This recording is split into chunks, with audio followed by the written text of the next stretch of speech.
right, welcome everyone. We're Semblance of Sanity. I'm Caleb. I'm Jacob. And we're here for HunterxHunter, episode 110. Feels like it's almost been a year's worth of HunterxHunter, Jacob. Basically. Yeah. Wow. Yeah. Quite the journey. This journey is about to have some crazy things happen. It's about to come to an abrupt and violent, climax. Yeah, I don't know if it's an end, but it's a climax. We got another for sure. 38 episodes, you know. Whoa, only 38 episodes. Whoa. Yeah. But specifically, with all these characters about to move, things are about to go down.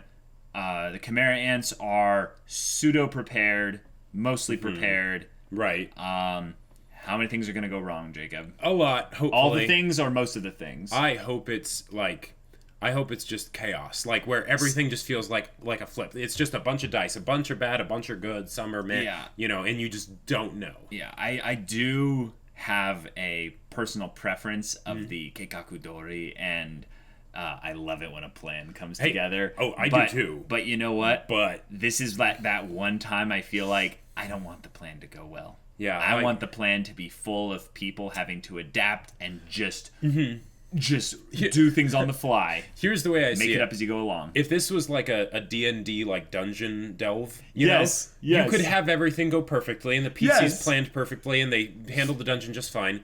But that's not where you get the good stories. It's true. It's right? true. That might be satisfying, but that's not where you get the fun stories. You get the fun stories when everything goes crazy, and then you have to just go by the seat of your pants and see what happens, and hopefully we make it out of this okay. Even though the PCs spent, weeks deciding how they would just enter the first door of the dungeon, Right. Yeah. It's kind of funny, because we talk a lot about how Togashi probably wanted to design games more than he wanted to do strictly exactly manga or anime or what have you. And I think this is more of if he was the DM of with two PC parties. A crazy set, of PC parties. Here we go. Yeah. We're ready for it, guys. Without further ado, let's get into it. All right, guys, we're going to start the episode in 5, 4, 3, 2, 1, now. Ominous music.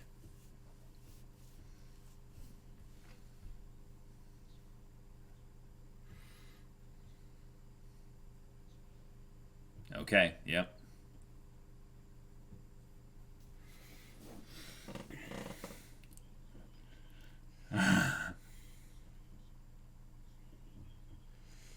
All right. Oh, boy. They get out and AoE.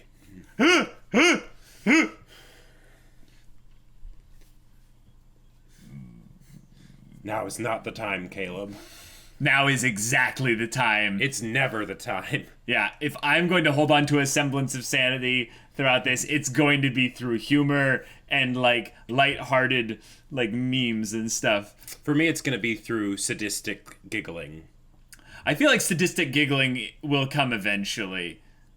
But for now, it's going to be more like my blood pressure rising to insane levels and having minor heart palpitations as madness ensues.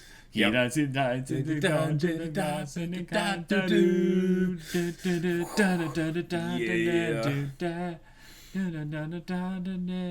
Oh boy. Oh my gosh. The order of which the lesser Chimera Ant squad leaders kind of came running was that out. The order of their death? Was order of their death, I think. Or the order of their kind of exiting the story. Right. I mean, Colt was the one at the top. Colt. Oh, no, I think it was Leol, actually. Oh. Confusion. Wonderful. Why is... Water?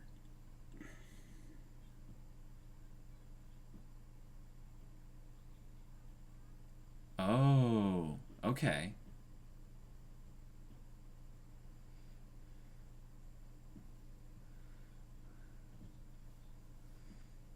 Oh. Wow. Yeah.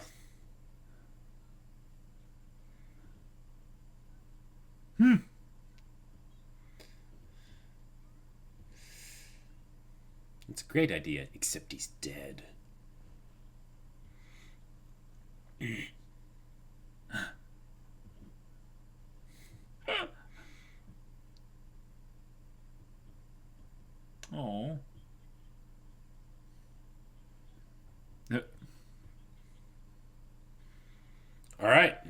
Talking about Palm, yeah. Mm-hmm.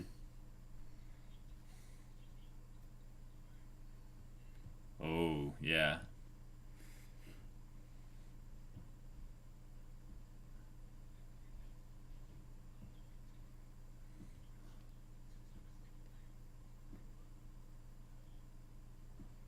Oh, yeah.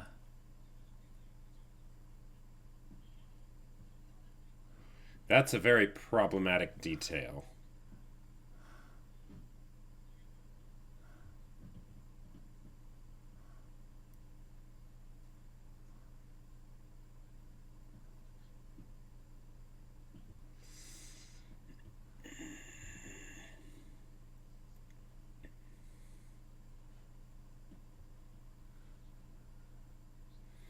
Oh. Hmm.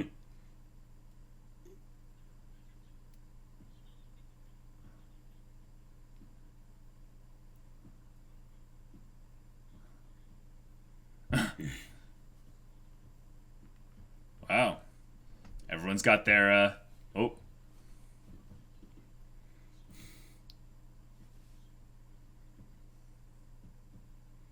Gotcha.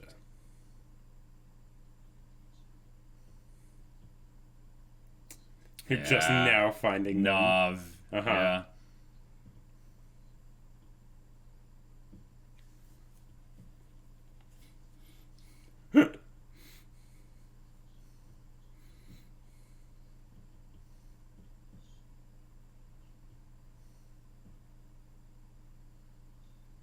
Whoa.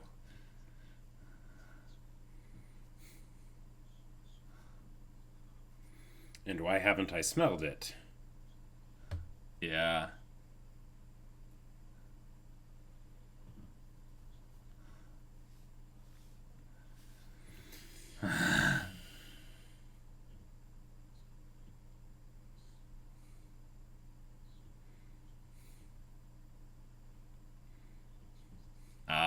Right. A little pride there. Yep.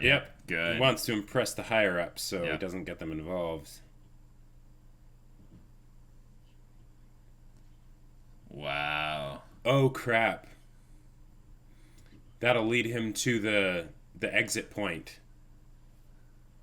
But it just looked like a dead end, though. But they might come out of there. Yeah, I know, but we don't know timing of how this is all right.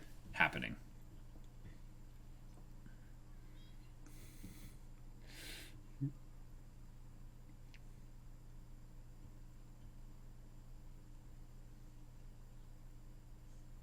Oh, how she imagines. Yeah. Oh. Oh, Kamugi. Oh. Are they going like a Beauty and the Beast angle here? Like, I don't know. They both care about each other, but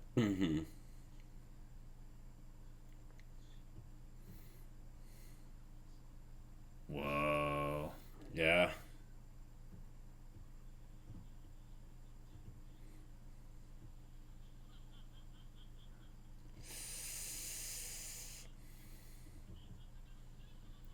Oh my gosh. Oh my gosh. Okay, so Yuppie's right there.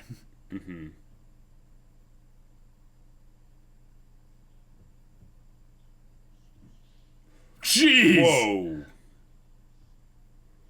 Oh my gosh. The music is ramping up, Jacob. All right.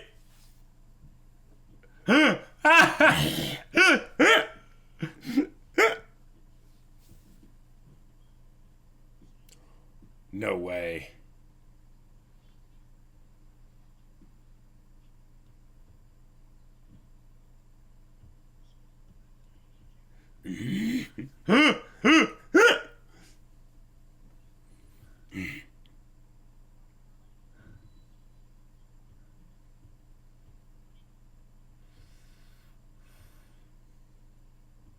She's staying away.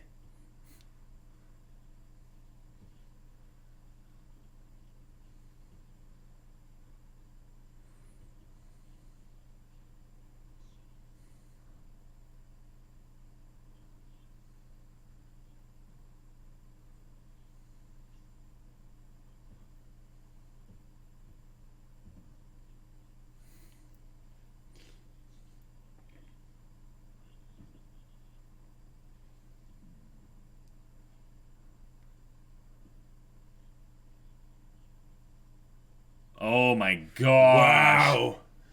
Oh Wow. my gosh. No. No way.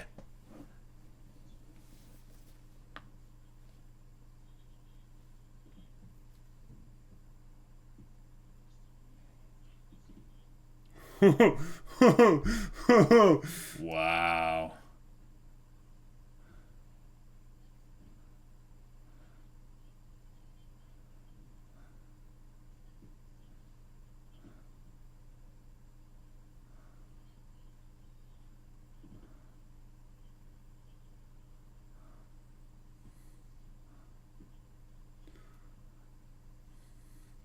Oh, right.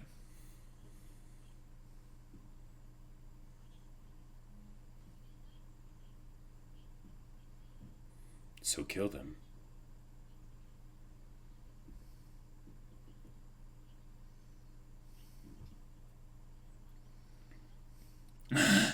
He's not.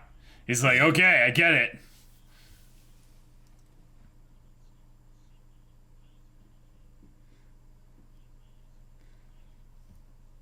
Whoa.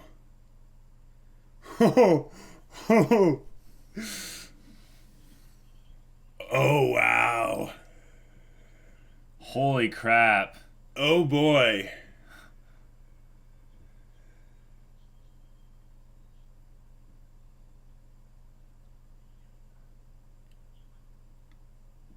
Oh. Exactly where they're gonna come out from. Uh-huh.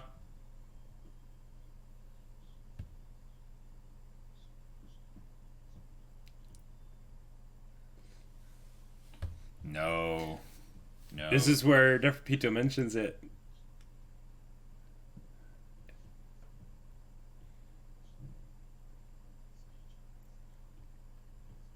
Spiritual message.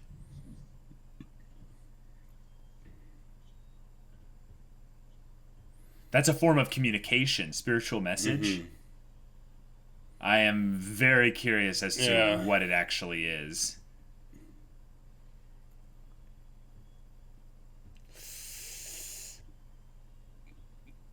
Oh, boy. Oh.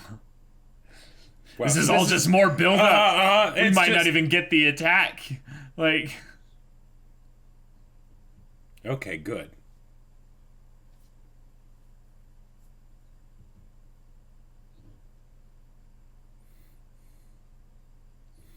And they just reconfirmed that that is indeed the first floor still. So that's where Yuppie's going to be, and that's where they're going to come out.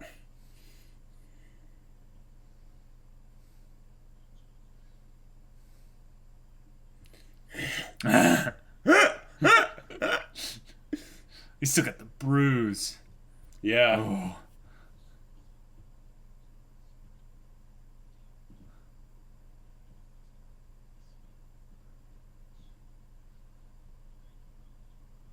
Oh.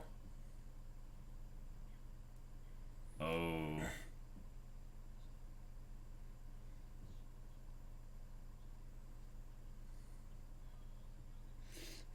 This is very good that he's not telling them anything. Yeah.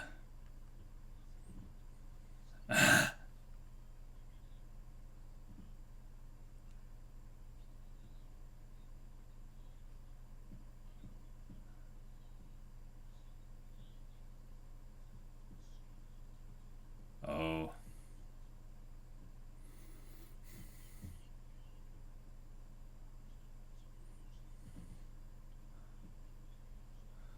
Oh.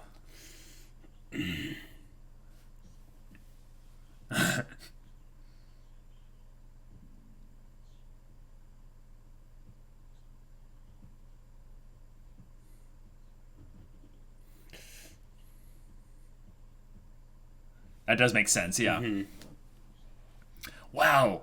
This detective work thing is uh-huh. really cool.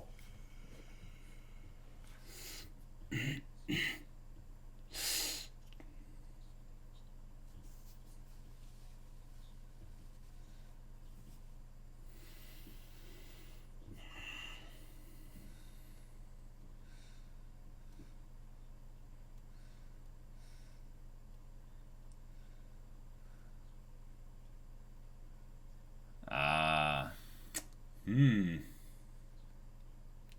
Oh.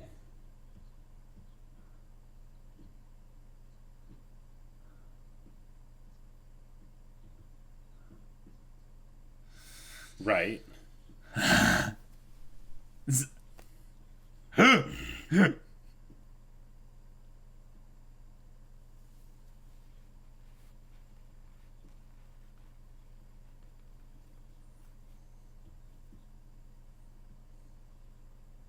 Whoa, crap. Seriously? So he's gonna have Bizef report it instead of him.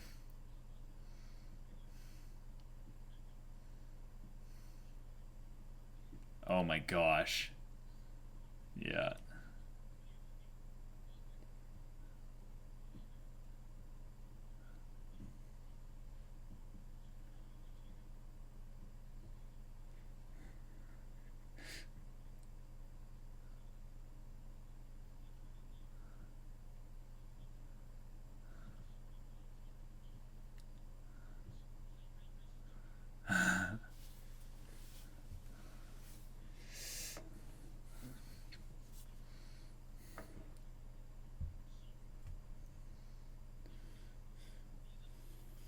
Okay. We're planning around that plan.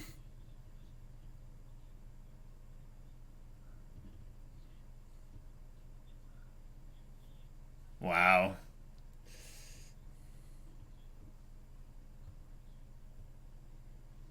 So this is in the past.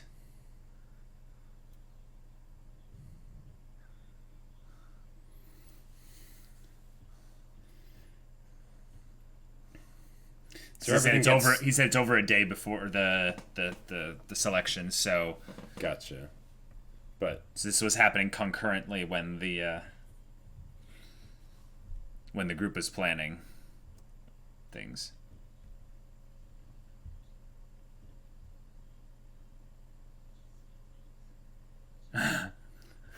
All right, buddy.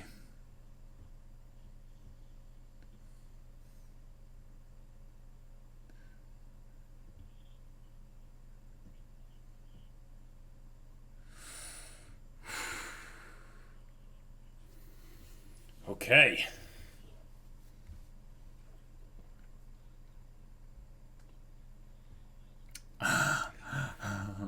Wow.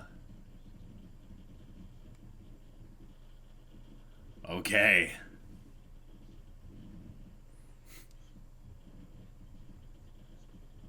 Right. That is a good point.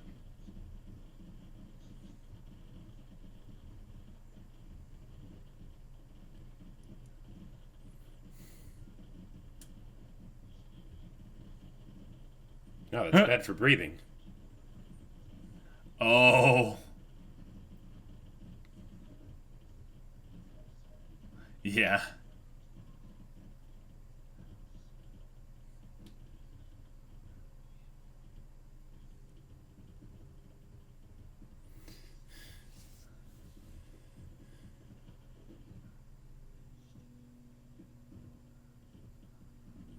I like that they all have plenty of food and supplies in here. But yeah. Wow.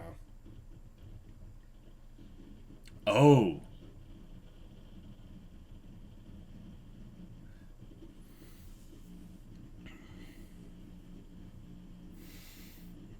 Oh boy.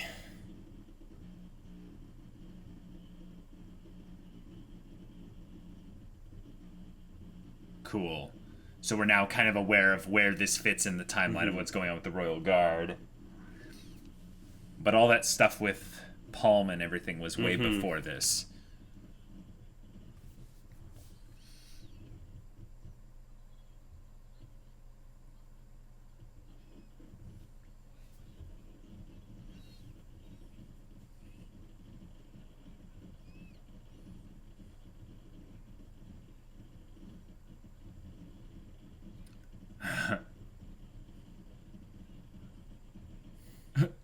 This is not helping. Yeah.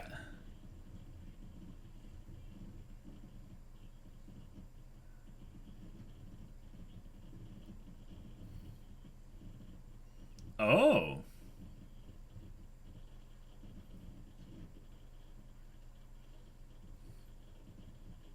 Huh.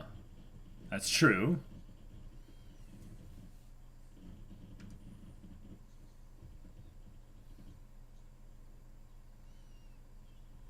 Oh. And they're like, Palm.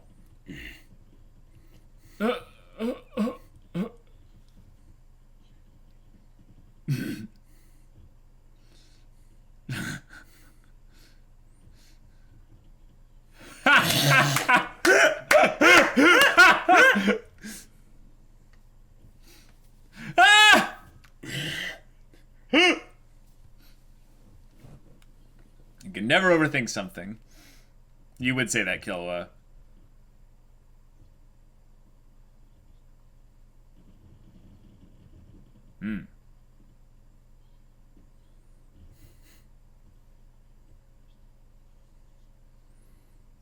I need to hear you say it.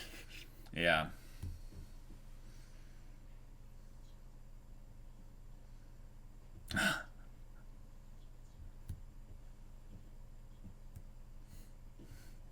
Komugi.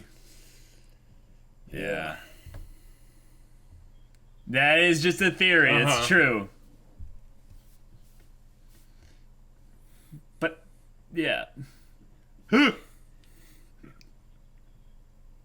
Yeah. Thank you, Knuckle. Yes. This is literally a D&D party. Yeah, it is totally a D&D party. Yep, I love it.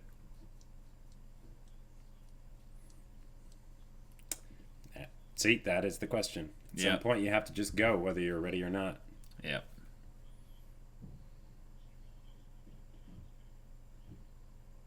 Gon's like, I know. Yep.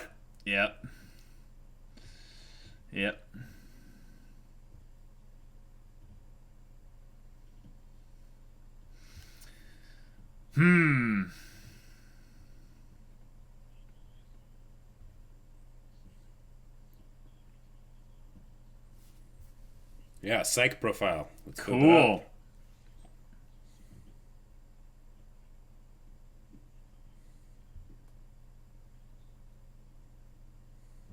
No.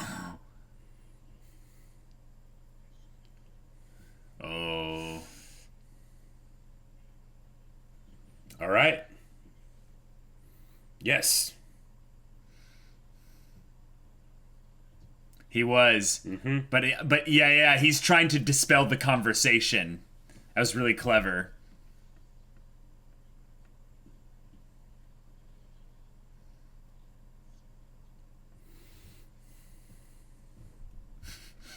This feels so meta that Killua is able to deduce so closely what's going on without actually knowing. Oh my gosh. Oh. Oh yeah. Yeah. Oh yeah. Oh. Oh my gosh. And we're ending the episode right here? Yeah. Oh my gosh. Come on. Okay. All right. My hands are just trembling now. I feel like I got blue balled just a little bit. Just a little bit. Like, yeah. No, man. Like, they used not a flashback, but they basically showed a story that had happened in the past, to kind of infer things, but to build up even further the reveal as to what actually happened with Palm, because that Chimera ant with the wolf face and everything doesn't know. Yep. At least at that point in the past, he didn't know. So currently, they might know. Right. Because he said it was still almost a day until the selection thing. Oh boy. So it's not like he was way far in the past or anything, but it's at least like 12 hours or something. Oh. The idea that Komugi, like if we take Melior on yes, piggyback riding. Yeah. I know. It's great. Oh okay. Yeah, I totally feel like it was getting blue balled, Jacob. Like seriously, yeah. But like. You noticed, Melior on Knuckles' back. Which totally makes sense because one, he's a smoker, so, his breathing is probably, like, a little bit in question, but then also, but he's constantly going to be touching him, and so that way exactly. Knuckle can move quickly. So, and he guys, less oxygen, that reminds me of this Yoda on Luke's back, and Knuckle took his shirt off, and it's like... And then the green dude on the back. Yeah, exactly. It's just so perfect. But, okay, so... I want to make sure I understand this correctly. The wolf chimera ant that was kind of the new kind of focus character. Like, we've seen him before, but like he was kind of the current focus character for this episode for the most part. Right. Went on some detective work, and this is stuff that happened, as he said, more than a day before the selection process. Now, their attack starts at midnight the day of the selection process, but the selection process doesn't start exactly at midnight. It starts early in the day or something like that. Well, it could potentially even start the next evening. Like who knows? Well, I think we've been told when it happened. There's a lot of variables here. Well, what I think I've determined here is that it is some amount of time before the whole Gon, Killua, Morel, Knuckles, Shoot, Melioron, Ikalgo, Nav, their whole plan going into motion is happening in the present time. But we're basically getting build up by going a little bit into the past to showcase what happened behind the scenes with the behind the scenes king guy. Well, actually, okay, it doesn't necessarily have to be in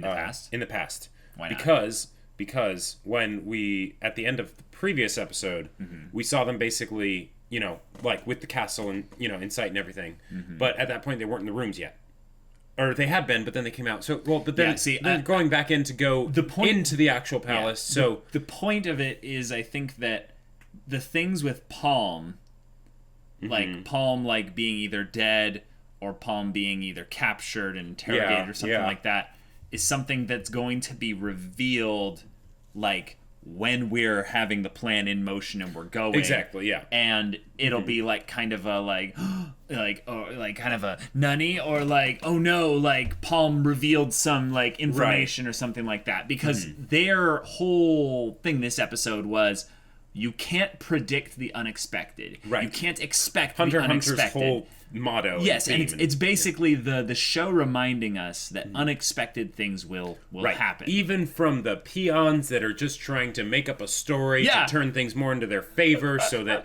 trying to work the office politics. Right. And like, do you have something to say, or are you just kind of laughing at I'm kind of laughing at it. It's kind of hilarious, but also like, I love the idea of it. Yeah. But at the same time, if it is something where it's a day in the past, which I could totally see it being, because again, it's one of those things that kind of comes out of nowhere, right? So having it be relegated to its own area totally makes sense. That's my point. Is that it's in its own distant. Yeah.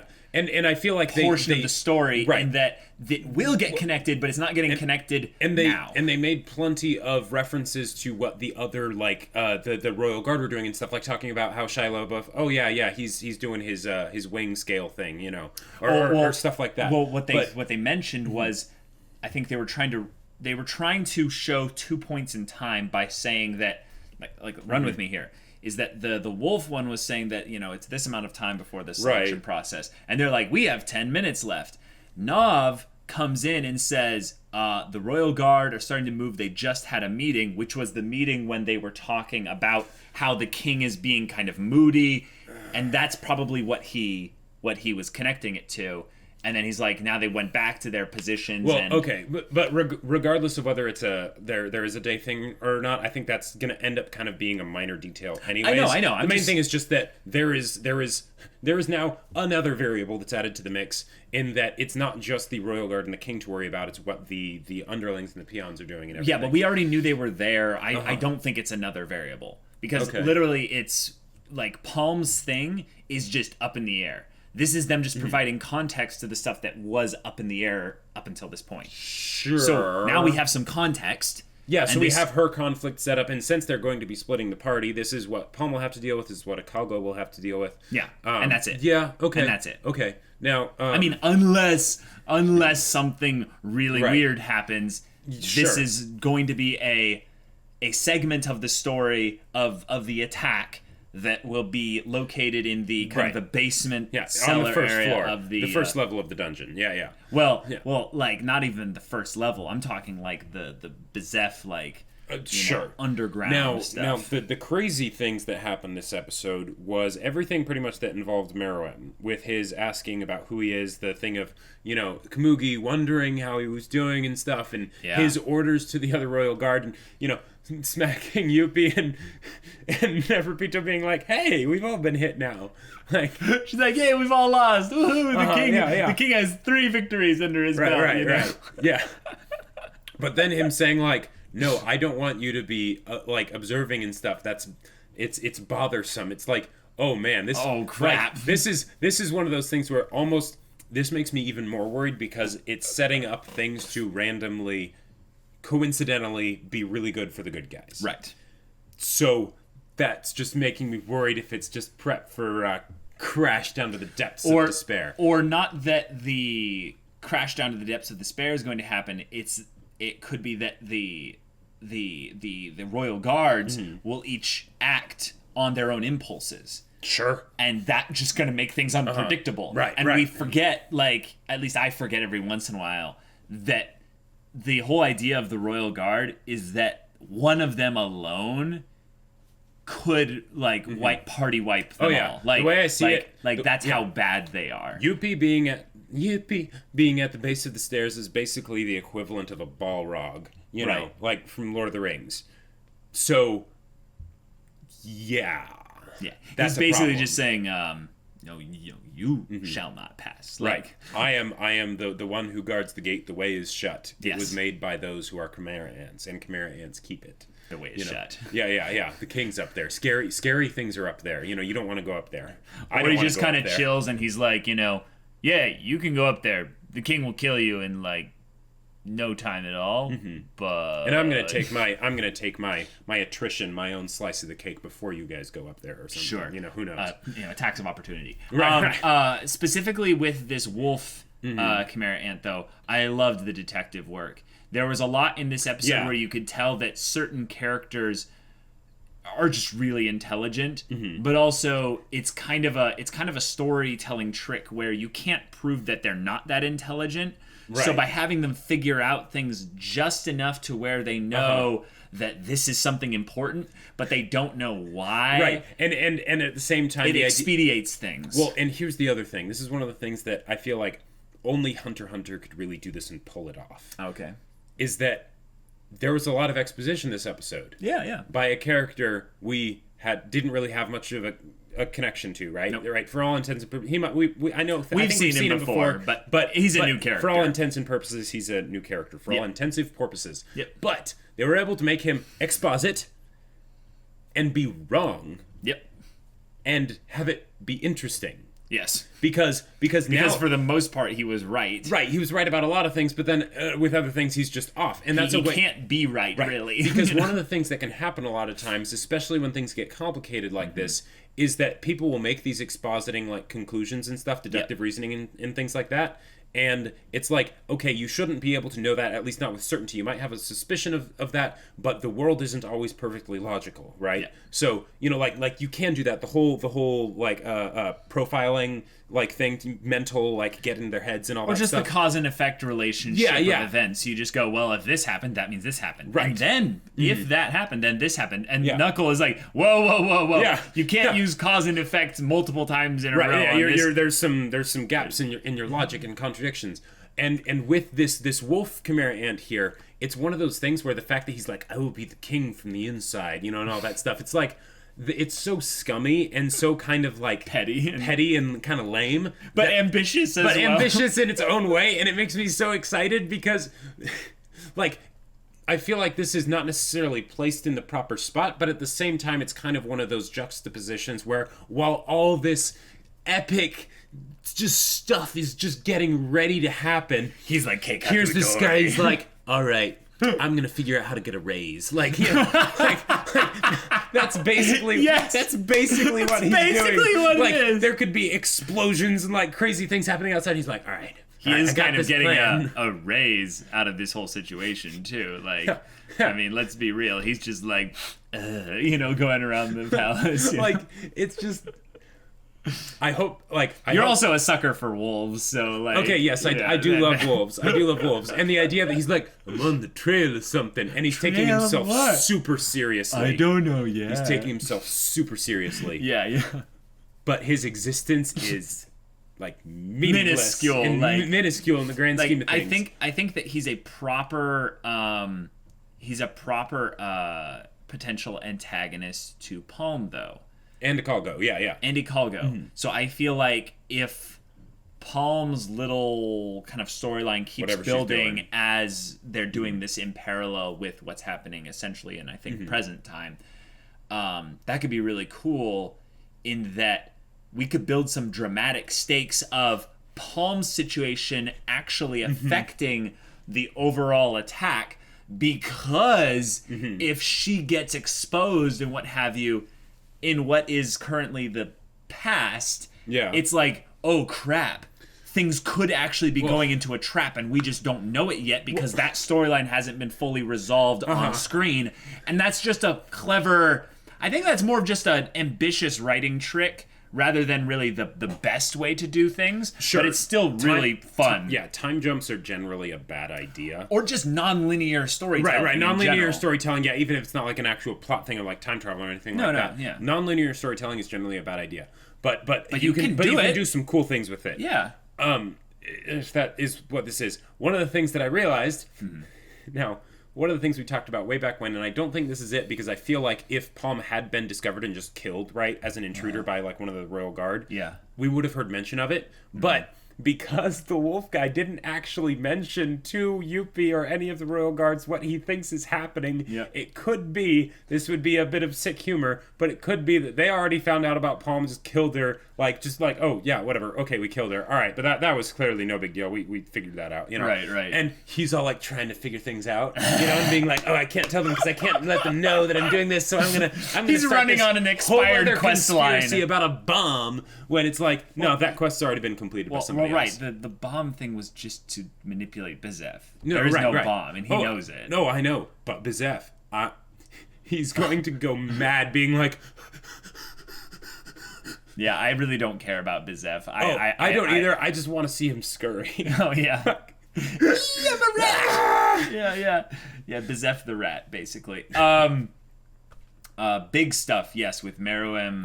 I'm just kind of switching things here. Yeah. It's more of the plot important. Yeah. Meruem specifically not wanting them to protect him, not wanting to be monitored or controlled or even just protected, like in any way.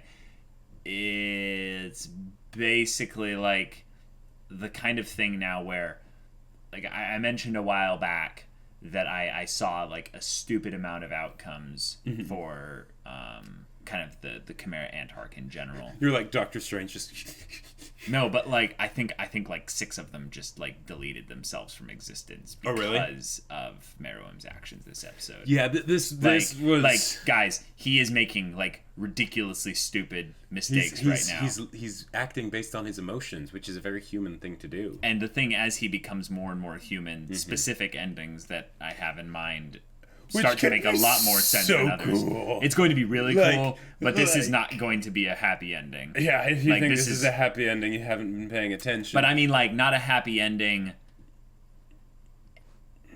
in a specific sense. Because remember back, this is the thing I will constantly remind myself and you, is Komugi will have a dramatic influence on the king's fate. What was influencing his decisions in this episode? Or, no, specifically, who? Just who was it? Yeah. It was Komugi. It was Komugi. It was everything Komugi's done. Yeah. Every interaction with him. Right. All of the things within him that have been born out of that interaction, that connection, is Komugi. And this is the king rapidly going towards his fate. And I don't think it's going to be a happy ending. Okay. I just had a picture of something. Mm-hmm. So Hunter loves like nothing else to flip the tables. Okay. Right? Yeah. In a situation like this, what is the expected thing to happen in a generic story? You have the big bad, you have the good guys trying to take them out, you have basically the power ceiling that is Netero with them, that is the idea of safety. But then the bad guy will defeat that person so that now they know nothing's safe, and it's this very terrifying, scary thing, right? But what if no, it works. Just everything works really well. Yeah, Netero, and it's one of those things where, not necessarily everything works well. Maybe there are some sacrifices, but Netero ends up pulverizing the king in front of Komugi, and then Netero walks out covered in blood. Komugi's wailing. Gon and Killua see this. Or whatever, Knuckles sees this, and it's something where instead, and basically the way that they wrap up the arc is, they commit genocide, they exterminate the Chimera ants, save the 5 million, but then it's like, whoa, what did we do, kind of a thing. I feel like that is the kind of thing of where, like, Netero winning in the fight feels like okay, there's certain types of things where HunterxHunter doesn't mind having a semi-anticlimactic ending. Mm-hmm. What I feel like would be more climactic is no one really winning. Like the idea of one side winning dramatically. Yeah. I feel like that's too simple. Like HunterxHunter sometimes like, bless you guys who like think this is always the best thing, but HunterxHunter sometimes needlessly complicates things to like have an ambitious story. And also to just make sure that we don't know what to expect. Yes, and I think that for the most part is great. Mm-hmm. I think that knowledge means that I don't think that your theory is right. Gotcha, because it's too simple. Because it's too simple in how everything just kind of resolves. Okay. The main reason why I was thinking of that, because it's a I like the idea of Netero killing the king. And because the thing that made me think of that is how they basically were addressing the state of the king in the relationship between him and Komugi, and they also specifically brought up something that they had not brought up in a very long time, and that is the king's desire to reproduce. Yep. So this has been an excellent setup of basically the king being in his teenage years, the equivalent, right? Totally. So they could be setting this up as first love, teenage romance that ends very badly. Yeah. And I think that's a guaranteed. It's just a question of it's just a question of who's going to be alive, really. Right. Yeah. I know it's going to end badly. There's no ending for the king, at least, that's happy. I feel like Komugi might have some kind of something good out of this. I also think that's less likely than her just having a bad ending too. Yeah, like never say never, but I feel like the people that we can kind of generally expect to have a more or less not happy, but an ending that isn't just, flat out horrible is Gon and Killua. Because they're probably going to continue on in the story. Right, exactly. I swear, the one thing that if HunterxHunter wanted to just kick me in the balls would be to kill Killua. If they kill... Like, that's literally the one person I think that actually can't die. So now I'm like, if they wanted to be so crazy... Yeah, well, the one person that can't die other than the actual main character. Like, if that's the thing. I don't really buy anymore the main character identity in HunterxHunter. Well, right, because they totally throw that whole stereotype out of the wayside by just not focusing the story so much around Gon and Killua. But if they actually killed Gon, that would HunterxHunter has focus characters, and they go it down to individual episodes, to individual kind of segments of story, and I like that. I like that because then it makes it feel like I'm in a world, not necessarily in a story. Right. And I know that there's not really a difference there for the most part when it comes to fantasy stories, but my point is that's how it feels to me. So I'm not explaining it perfectly well. No, but, I get what you mean. But we're deviating off course. Oh yeah, we are way off course. Way in the weeds. So specifically with how this ended without actually initiating the plan. What are your thoughts about what'll be the first kind of things coming up within the plan? They set it up for everything to go both amazingly well for the good guys and amazingly badly for the good guys, because Yuppie is right there. Yeah. He will be standing there or sitting there, and they'll be like, all right, cool, they're around the corner. He's, okay. We can roll with this, maybe, possibly, Another thing to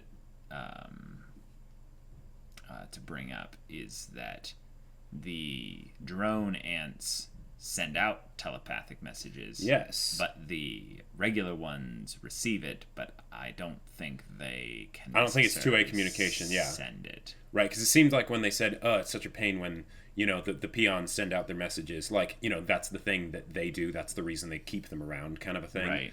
Just because it's a easier communication system. Where, mama? Right. Or feed me. Ping. We saw someone over here. Or something like that. Right. Alert the entire palace. Right. Yeah.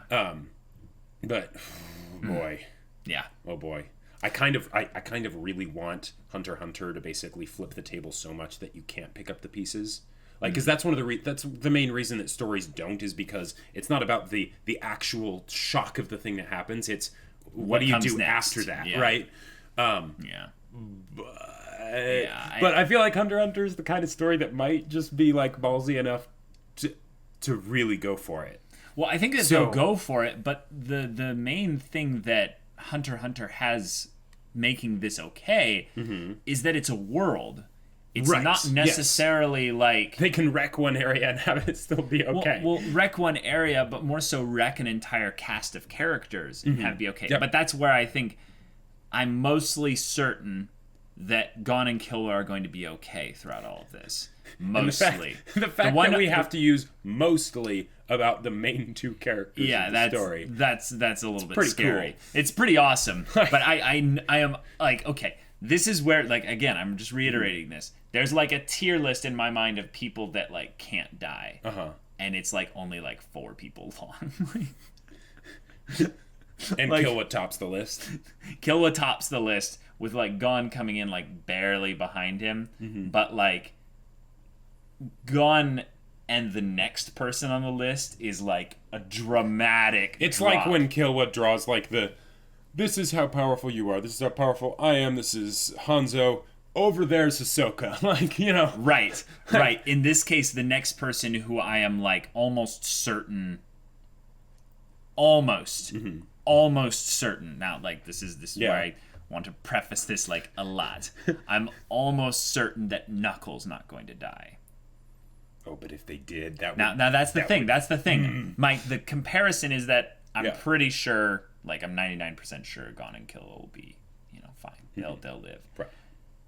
I'm like 52% certain that Knuckle will live. And then the next person down from there is in like the already It just in gets the below lower and lower. In the below 50%. Yeah. But like boy. Everyone else, we've already flipped the board game table. Right. Like all the pieces are on the floor, and now it's just craziness. HunterxHunter flips the table, and you're like, well, this is complicated and crazy. And then they take the table and flip it again somehow. They take the floorboards and rip them up and just throw them everywhere. Where's my pieces? Yeah. Oh boy. Yeah, I don't really think I have any more like me neither. literate things to discuss here other than holy crap. Yep. The buildup is real. And they're still doing it. Right. Like I feel like it's almost too much. Yeah, it's almost but then I realize but I'm kind of getting addicted to this buildup. Like, can we push it even further beyond? Like, let's go. Perpetual buildup. Let's go. Yeah.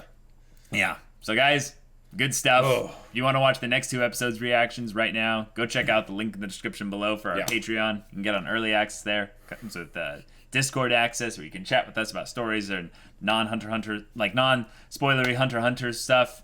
And yeah, if any of that interests you, we'll see you there. But until then, we're Semblance of Sanity. I'm Caleb. I'm Jacob. And we'll see you all next time.